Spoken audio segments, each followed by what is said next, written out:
Assalamualaikum warahmatullahi wabarakatuh. Semoga kalian sehat lahir dan batin, amin. Oke, di video saya kali ini tidak membahas tentang kolam, tapi saya membahas tentang aquascape saya lagi.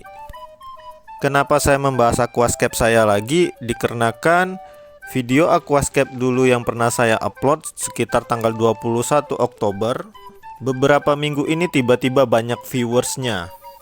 Dan banyak yang meminta gimana kondisi aquascape saya saat ini setelah beberapa bulan, dan otomatis banyak juga pertanyaan-pertanyaan dari teman-teman sekalian. Maka dari itu video saya kali ini saya buat untuk membahas aquascape saya yang dulu pernah saya buat. Oke, langsung aja cekidot. Nah, ini dia kondisi aquascape saya sekarang. Kurang lebih hampir 3 bulan ini aquascape saya bikin sekitar tanggal 9 Oktober, tapi baru saya upload tanggal 21 Oktober di YouTube. Nah, bisa kalian lihat sendiri si carpet sheet yang sebelumnya itu rapi dan cakep banget, sekarang sudah menghilang carpet sheetnya. Menghilangnya karena mengambang. Jadi di banyak pertanyaan carpet sheet itu berapa lama umurnya, ya ini sekitar 2 atau sampai 3 minggu, bahkan sampai sebulan.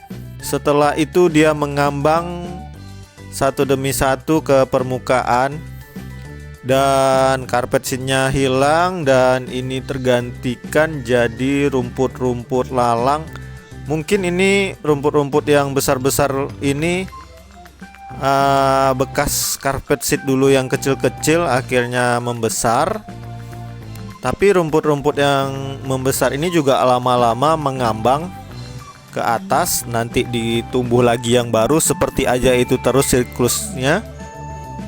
Nah, bisa kalian lihat ini di atas itu sengaja tidak saya bersihkan biar bisa melihat rumput-rumput ini jika mengambang.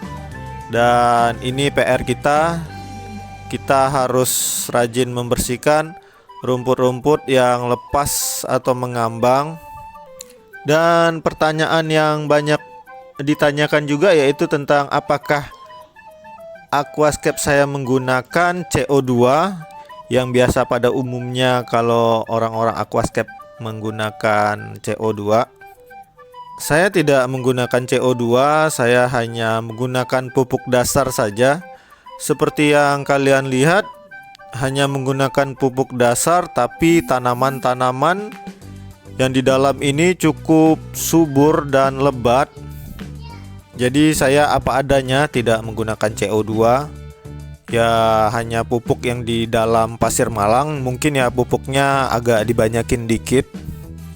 Nah, bisa kalian lihat ini ada tanaman yang tingginya sekarang sudah setinggi pohon. Yang sebelumnya saya tanam itu di bawah pohon ini sangat kecil. Nah, ini bisa kalian lihat ini yang kecil ini di bawah pohon. Sekarang sudah sangat lebat dan tinggi, padahal tidak menggunakan CO2, hanya menggunakan pupuk dasar. Saya juga kurang tahu ini nama tanamannya apa. Jika teman-teman aquascape ada yang tahu bisa diinformasikan di kolom komentar, karena saya saat belinya di toko aquascape hanya mengambil yang sesuai keinginan saya, menurut saya unik dan cakep, tanpa menanyakan apa nama jenis tanaman itu. Oke, next, gimana cara saya merawat atau perawatan aquascape-nya agar tetap kelihatan enak dilihat.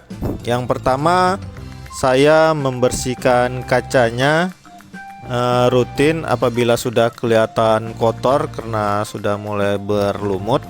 Saya menggunakan pembersih kaca magnet yang biasa dijual-jual di toko akuarium. Tapi jangan lupa pembersih kacanya atau magnetnya dikeluarkan lagi dari akuariumnya agar tidak mengganggu tanaman di dalam aquascape dan tidak mengganggu pemandangan juga. Dan selanjutnya saya melakukan maintenance air hanya 2 minggu sekali. Itu sekitar 2 gayung air saya ambil, saya ganti. Karena air di aquascape ini sendiri sudah pasti jernih dan bening selalu, dikarenakan adanya pasir malang di bawahnya dan biota-biota air tanaman di dalam aquascape ini yang menjaga dan membuat air jernih dan bening. Makanya maintenance air tidak terlalu yang harus rutin dan harus dilakukan. Ditambah lagi ikan yang di dalam akuarium ini hanya ikan-ikan kecil yang pasti amoniaknya juga sangat sedikit dan sudah pasti terurai oleh tanaman-tanaman di dalam akuarium dan pasir malang di dalam. Dan cara perawatan berikutnya yang pastinya yaitu membersihkan tanaman-tanaman yang mengambang di atas permukaan air. Karena tanaman-tanaman itu yang gugur sudah pasti mengambang ke atas, jadi supaya enak dilihat harus kita rutin bersihkan. Dan yang terakhir yang pasti filter di akuarium ini harus dibersihkan juga ya. Ini yang seperti punya saya ini udah lama nggak saya bersihkan, jadi nanti saya bersihkan lagi. Oke, sekian penjelasan dari saya. Dan saya sudah melihatkan juga gimana kondisi aquascape saya sekarang setelah hampir 3 bulan. Bisa dibilang setelah 3 bulan jadi berubah tema ya. Yang sebelumnya temanya seperti di Afrika gitu, jadi seperti tanaman-tanaman liar yang natural. Tapi menurut saya tetap enak dilihat karena seperti lebih natural lagi. Tapi kembali ke selera masing-masing ya. Yang jelas saya masih tetap enak menikmati aquascape saya sekarang ini. Dan dengan banyaknya respon dan viewers dari teman-teman sekalian, saya berencana membuat aquascape berikutnya dengan tema yang unik pastinya. Dan untuk teman-teman pecinta kolam, maaf ya kalau saya merambah ke dunia aquascape juga. Yang penting masih sama-sama hobi air dan ikan. Hehehe. Dan untuk teman-teman aquascape yang ingin tahu aquascape saya temanya selanjutnya gimana dan apa, makanya jangan lupa di subscribe dan bunyikan notifikasinya biar tidak ketinggalan. Oke, sekian video saya kali ini tentang aquascape. Terima kasih yang sudah menonton. Semoga bermanfaat. Dan apabila ada yang belum tersampaikan, silakan ditanyakan atau diskusi di kolom komentar. Oke, sekian. Jangan lupa like, share, komen, dan pastinya subscribe. Terima kasih.